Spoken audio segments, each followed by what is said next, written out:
Payyanur പെരുമ്പയിലെ petrol പമ്പിൽ സ്വകാര്യ bus കണ്ടക്ടറെ സംഘം ചേർന്ന് മർദ്ദിച്ച സംഭവത്തിൽ 6 പേർക്കെതിരെ പോലീസ് കേസെടുത്തു.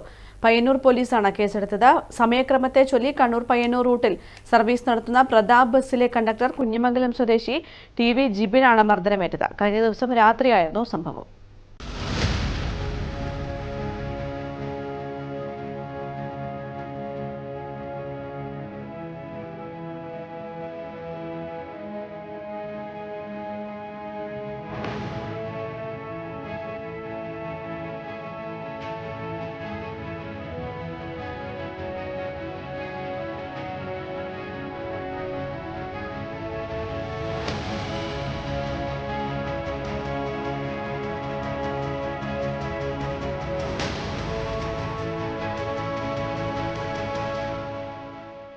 നവംബർ 9 ശനിയാഴ്ച രാത്രിയാണ് പയ്യന്നൂർ പെരുമ്പയിലെ പെട്രോൾ പമ്പിൽ വെച്ച് കണ്ണൂർ പയ്യന്നൂർ റൂട്ടിൽ സർവീസ് നടത്തുന്ന പ്രതാപ് ബസ്സിലെ കണ്ടക്ടർ കുഞ്ഞിമംഗലം സ്വദേശി ജിബിൻ ടി.വിക്ക് മർദ്ദനം ഏറ്റത്.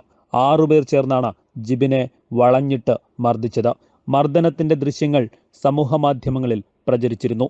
സംഭവത്തിൽ ജിബിന്റെ പരാതിയിൽ കണ്ണൂർ പയ്യന്നൂർ റൂട്ടിൽ സർവീസ് നടത്തുന്ന കൃതിക ബസ്സിലെ ജീവനക്കാരും മാനേജ്മെന്റ് സ്റ്റാഫും ഉൾപ്പെടെ 6 പേർക്കെതിരെ പയ്യന്നൂർ പോലീസ് കേസെടുത്തു. സമയക്രമത്തെ ചൊല്ലിയുള്ള തർക്കമാണ് സംഘം ചേർന്നെത്തിയുള്ള അക്രമത്തിൽ കലാശിച്ചത് എന്നാണ് പറയപ്പെടുന്നത്. News bureau, Payyanur.